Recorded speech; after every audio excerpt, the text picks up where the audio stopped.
What's up guys, welcome back to the channel, and today I'll be bringing you part 2 and 3 of Dale Earnhardt The Day. Now I really enjoyed part 1, I did it yesterday. I'm going to be doing these ones in the same sitting because I don't want to forget anything. I just didn't have the time when I recorded the other day to do all of them at once. So I'm really keen for this. It was starting to get a little bit emotional in the last one. We saw the father-son bond come into effect. His son was finally racing professionally in NASCAR as well. He had a lot of talent, and Dale Earnhardt was the main man in racing at the time, leading up to Daytona 500. He had hit, I think it was in 1998, he'd finally got a Daytona 500 win, and he was the man in NASCAR. A few of you guys in the comments said not everyone liked him. He more became of a beloved figure after 2001 for the tragic events, but I imagine there was also a lot of people from seeing it a bit focused around him and stuff like that who absolutely loved him. So we're going to get into part 2. I hope you guys enjoy it. You've been killing these NASCAR videos. Subscribe if you're new, guys. Hit that notification bell. You'll be notified every single time I upload, and you don't want to miss part 4 and 5, do you? So hit that notification bell, I'd really appreciate it. And let's try and hit 50 likes on this video, guys. You've smashed through the ones, I believe we can do it. Let's set a big goal. 50 likes, guys. I'd really appreciate it. And part 2, what we got? Founded on family and friends, with 3 teams starting the Daytona 500. Dale Jr., Steve Park, and Michael Waltrip, a journeyman who'd never won a race in his 16-year career. Wow. Never won a race in 16 years. Fair play, but he's carried on. And I know the term journeyman, I'm assuming it's got to be the same as in boxing. Someone who's the easy fight. In this is the easy race. He doesn't win, but you never know. He's been mentioned for a reason. Let's just say that, I guess. Now, NASCAR's premier event would be his first race driving for his longtime friend. Just love that. So he's driving for Dale, which absolutely love. coming to my mom's house to see Mom the day after my dad died. My phone rang and he said, "What are you doing?" I said, "I'm over here with Mom, just hanging out." He said, "I'll be there in 10 minutes. And he hadn't mentioned coming or anything, but he wanted to come and hold my mom's hand, you know, and just say, you had a special husband, you know. He raised these 2 boys, and these guys are a big part of my life." And so I think that meant the world to Mom, and I think it showed a lot of people in my world that he was a special person. Oh wow, going above and beyond as well for people around him. I love that. Maybe Earnhardt saw a friend who needed a helping hand. Or maybe he saw something in Waltrip that others did not. Michael Waltrip. Scraping along the wall. He's got to pin it right up against the wall. He hit awful hard. Wow, brutal. I'm assuming, from my opinion, he's seen a friend in need and he's helped him out by bringing him to probably, I don't really know, one of the best teams to be on at the time.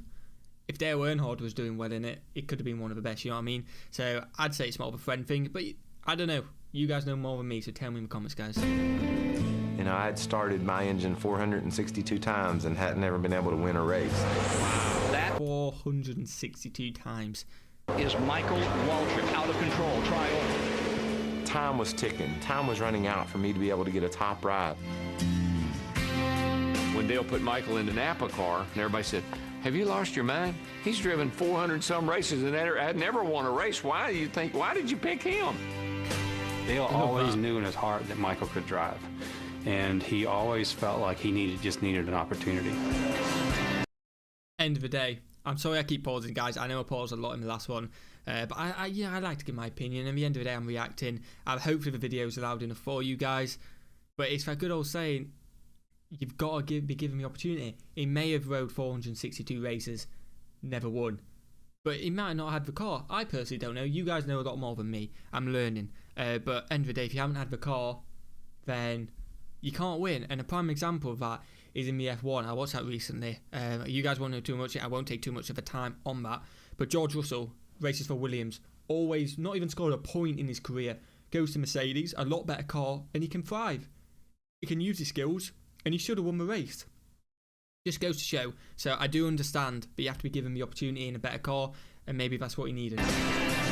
That opportunity was at hand. And fair play to Dale for giving him that opportunity. With well wishes and good luck kisses lingering in the gasoline-scented air, engines were ready to start NASCAR's most important day. You're watching Fox Fox Sports, home to the World Series, Super Bowl 36, and now the 43rd running of the Great American Race. I'm getting quite nervous, I'm not going to lie. You guys have told me it's chilling, and obviously you just know what is happening. I don't know how it happens or anything like that, but you know what's going to happen. I am really getting nervous, to be honest with you guys. Daytona 500. It's like you get the NFL contract and your very first game is the Super Bowl. Hi everyone, Mike Joy with the 1989 winner of this race, Darrell Waltrip, after 17 years of trying, and Larry McReynolds, who's been to victory lane in the 500 twice as a crew chief. Gentlemen, I firmly believe with us going on the Fox network and with the amount of promotion we had done, that we were going to get a very broad audience. So that's why we spent so much time with the camera angles, why we spent so much time with the audio, so much time with the graphics, so that when the big audience was watching, they went, oh, I get it. It's not just a bunch of rednecks running around a track. This is really exciting. Love that. Trying to grow the sport, that's how you do it. Fox has taken over and they're literally putting all their money into it. It's just such a shame that so many people were introduced to the sport this way. 100% such a shame. But you never know. Hopefully from the racing before that moment, a lot of fans potentially could have been made. Fingers crossed. Let's see some good out of it at least. And I kept hearing in my head Bill France Jr. saying to me, you've got to stress this is a sport. And so we had to lay out this wonderful picture about why everyone had fallen in love with the sport. And just what a scene. Sorry I'm pausing again. What a scene. The planes coming in, the jets, the fans there to watch, the flag. Oh, it's just a massive event and it's amazing to watch. Why they'd fallen in love with the sport were these daring young men who were going to risk everything for glory. Literally. Gentlemen, start your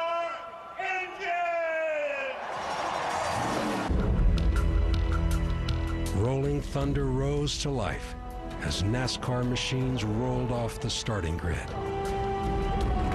The day's events had been put into motion. Dale Earnhardt is the most prolific restrictor plate driver in NASCAR history. 11 wins and only 52 plate starts. Today chasing his 35th total victory here in Daytona. The plan was simple. He said, me and you and Dale Jr. are going to work together and win this race. Thought sounds great, but it doesn't. Simple plan. 3 of them against US. You can do that. Sound very realistic. There's 40 other cars that are going to try to be messing that whole plan up. Who cares about your cars? At Daytona, you can plan who you want to run with and who you want to draft with, and then they wave the flag. this vehicle is in. All hell The breaks 43rd loose. annual Daytona 500 is set to get underway. Terry Bradshaw waves the green flag. We're racing. When the race started, my car wasn't exactly right. It was loose, and so I needed to work on it. Look at Mikey. He's got a handful. That's what we call. Yeah, it's such a shame for him as well. You know, he's done 462 races without a start. Finally gets his opportunity in the car isn't like that. It's such a shame for him. Hopefully they'll fix it later. A handful. When you get the wheel pulled way around there like that, he's got a handful of steering wheel. I can't help but notice the front of the roof here on Earnhardt's car. It's like it's buffeting. It's because Rusty Wallace, the car in front of him, with that roof flap across the roof, or that roof fin, it's putting dirty air, and it's making the air on Earnhardt's car mad. It don't know what to do. Here comes Earnhardt down the inside. Under Marlin, 3 wide through the tri-oval, and he almost took the nose off Marlin's car coming back up.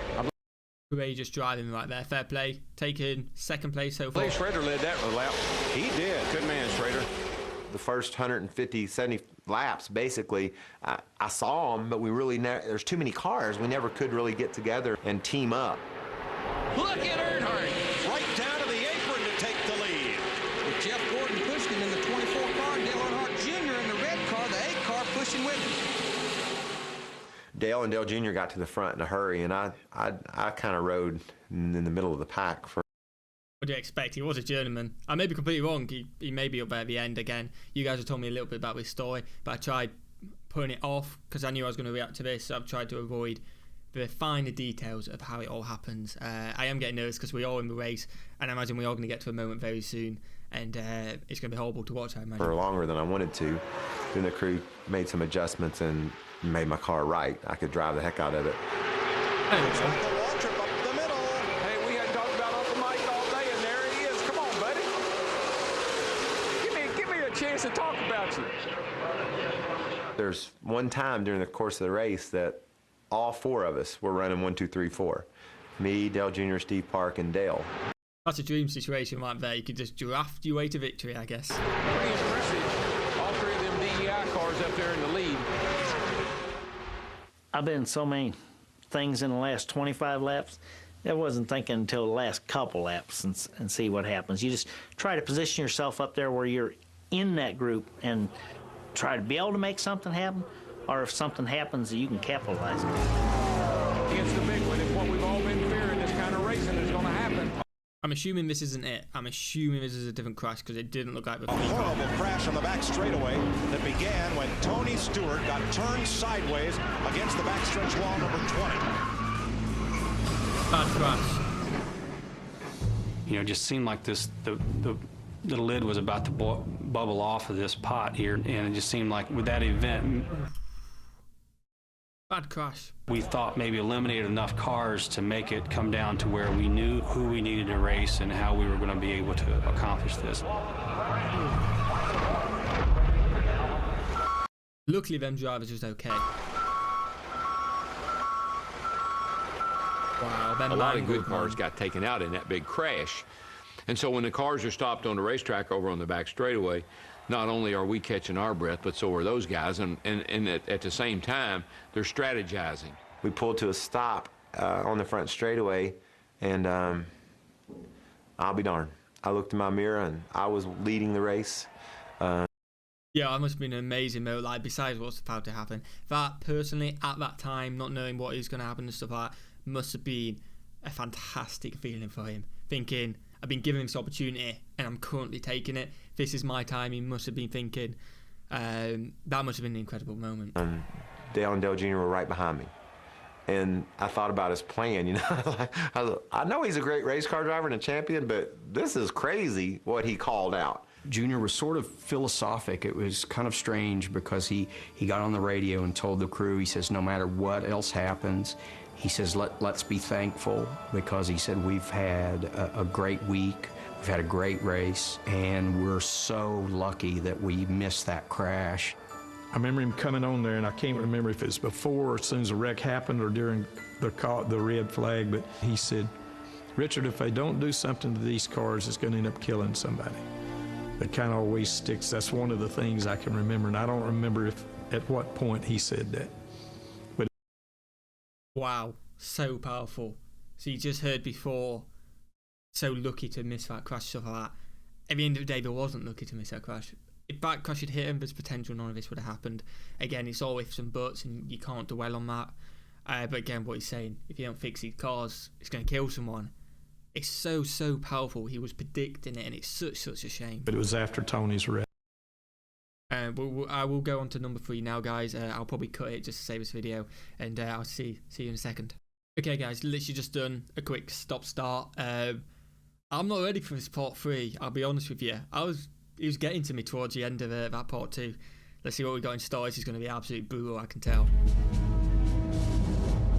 The 2001 Daytona 500 had already revealed the brutal nature of the day's close-quarter bumper-to-bumper banging and bumping. In the final laps, Dale Earnhardt would battle not for victory, but to protect his team. Green flag. Okay, so he wasn't actually going for the win. I assume that means he was letting Michael or his son win the race. That's courageous of him, fair play. He's won this race before. He wants to share the spoils. I absolutely rate that by him. I absolutely love that, to be fair. If that is the case, I assume it is from what they said. Wow. There's one point during the race after the red flag where I felt like he let me in line. And I remember thinking, that's never happened before. I know he's never let me in line. I don't think he's ever let anyone in line. Yeah, what I just said before definitely was happening. You gotta have nerves of steel, folks, to see what these guys saw just now. These cars all flipping and flying through the air and hop right back out there just like it never happened. I was leading the race. My car was handling perfectly. Dale Jr. was pretty safe as well because he had Dale behind him, and Dale was just pushing Dale Jr. and me. So us two had it made, basically, and Dale was in a mess. Whoa! Look at Earnhardt. Sterling got into Earnhardt. Dale is doing everything he can to keep Sterling behind him because Dale knows that Sterling's got a fast car. Yeah, he's probably trying to defend him as well. Fair play. You never saw Dale Earnhardt Sr. do anything but drive offensively. But in the closing laps of that 500, we saw him on defense. You know he wanted to win another 500, but I think he was going to be perfectly content running third that day. 100%. End of the day, it's the best mate and his son going head on him. If people are going to beat you, who else would you want to beat you at the end of the day? I completely understand why I'd be content with third. We're going to find out. We're coming around for the white flag. And I thought, if this motor doesn't blow up and the tires don't blow out, I'm going to go down there and make 2 lefts, and I'm going to come back and win the Daytona 500. Make that back straightaway wide, buddy. Get all over the place. Come on, man. Come on now. Watch the mirror. Watch it. He's going to make a run inside. I kept trying to tell Dale Jr., just stay on Michael. Sterling started coming, 36 started coming, and all of a sudden there was a lot of activity around Dale for third place.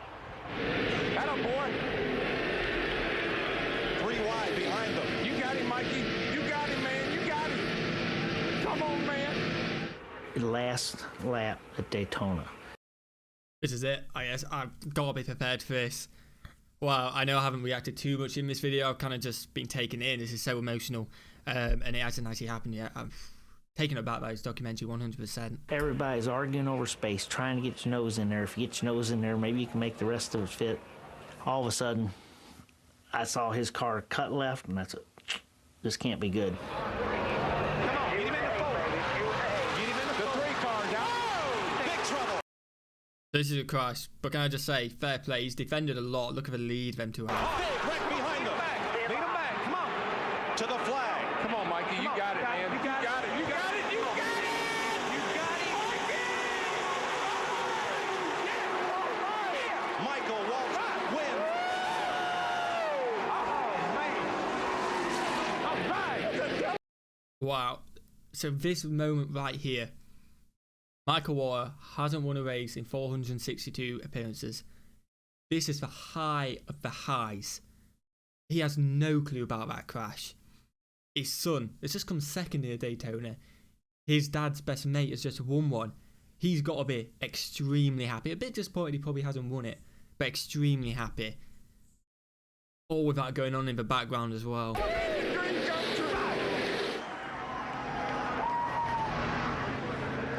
And he's about to get the best ride in racing. Man. The Daytona 500 victory lane. Such a shame that it hasn't even been mentioned yet. But again, they don't know. It didn't seem, on the face of a crash, it didn't seem bad like the 2021. So it isn't like a stop moment like, oh, is he okay? From what I've experienced from here. So yeah, definitely understand why he's still carrying on and he's happy because they don't know. Darrell, is this better than winning it? Oh, it's better.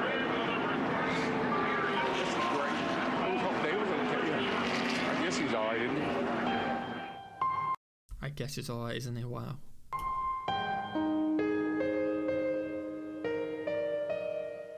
Our car came to a rest. I'm thinking, wow. I said, I'm going to go over and just shoot the bull with Dale. Mikey and Junior run 1-2. He got crashed protecting third on the last lap, so he's not going to be in the best mood, but he's not going to be that friggin' mad. That moment there seemed just one walk away from it as well. And I just want to say fair play to these guys talking about this. It must incredibly hurt. He obviously meant so much to these guys who were so close. So it must take a lot for him to talk about this. So when I went up to the car and took the window net down,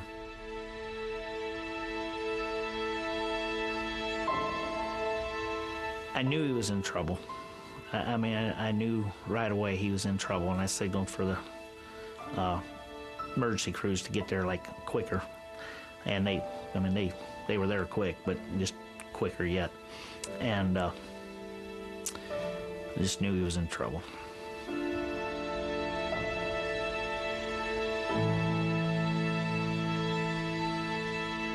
I remember when I seen the wreck happen, I just jumped down off the toolbox, yanked my headset off because I knew we had a good shot at winning, and put my headset back on and hollered at Dale. I said, Dale, you all right? You all right, Dale? 2 or 3 times. He never did answer me. So I turned over to Mike Skinner's channel, and I said, Mike, stop over there. They'd done took the checker by that time and was headed down the backstretch. I said, stop there and make sure Dale's okay. Make sure it just didn't undo his helmet and got out. Let me know if he's out of the car or whatever.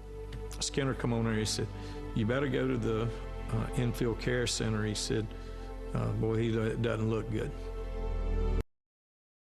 Absolutely horrible way it's unfolded.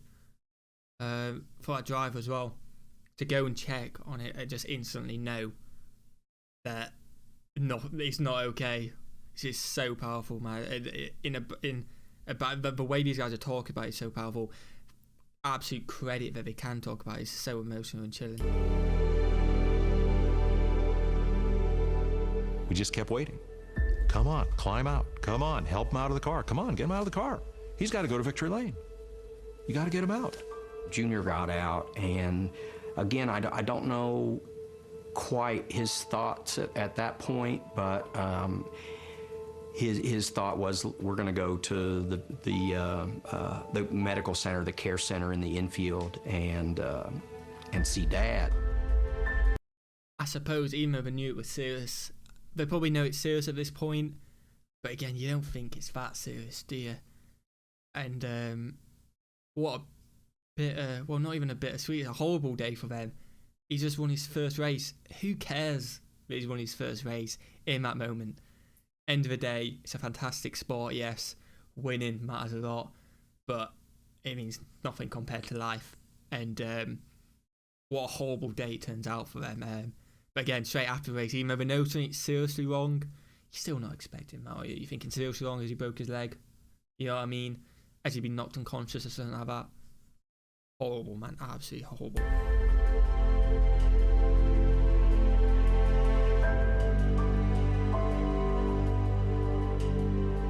Junior went in, and he went through and just caught Kenny Schrader's eye just for a split second, and he said it was really then that he knew that something was seriously wrong. I go to the bus, I get Teresa, Jimbo, the bus drivers, with us, and that's when they just got the new infield care center, and we went into there not really thinking, anything. We get there, and they're taking him straight to the hospital. So now we're getting antsy. Okay, something's up. Richard came to the infield care center, and you're sitting in there, and you got the little curtains and stuff, and Richard, those curtains.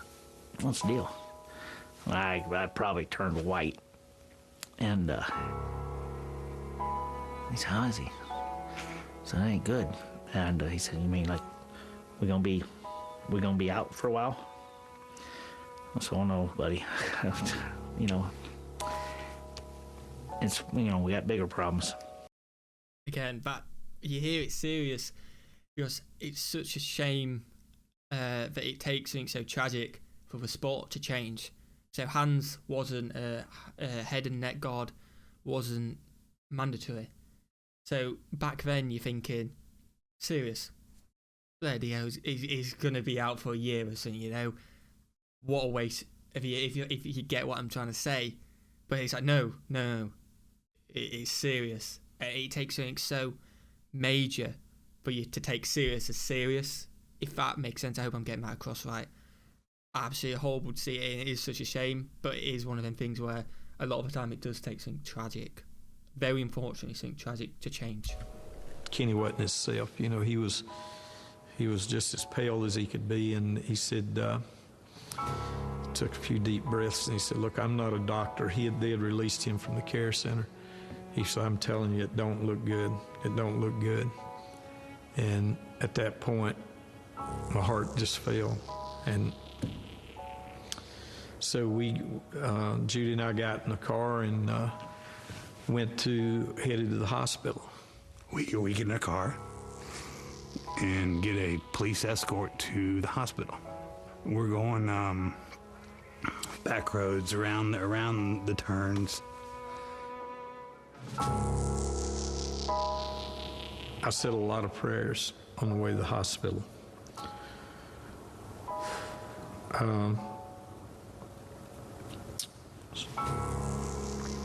all I can say.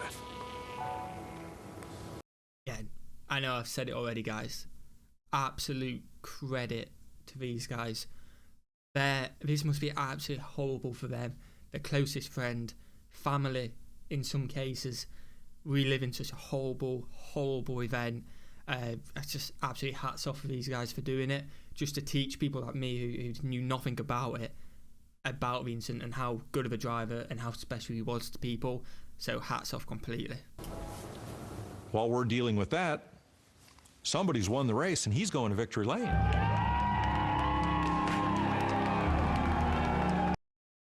It's mad that he doesn't even know yet he's at victory lane. His best mate, it's horrible, horrible to see. Started celebrating what I thought was the greatest day ever in the history of NASCAR, and especially in my history. I mean, it was perfect. Everything went just like Dale said it would, and I couldn't wait to see him. Wow, that is the end of part 3, guys. I wasn't going to do 4 and 5 because it's super late at the moment. I've got work in the morning, but I'm going to do 4 and 5 now. That'll be out in a couple days, guys. Smash that like button if you can. I understand if you don't want to, because what an incredible story, what an emotional ride. And again, I can't stress enough, I'm sorry for repeating myself, fair play to everyone involved in this. It must be bringing back such horrible emotions for him. Wow, I'm going to be checking out 4 and 5 now. You guys will see in a couple days, and I hope you enjoy the rest of your day, and I'll see you in the next one. Peace.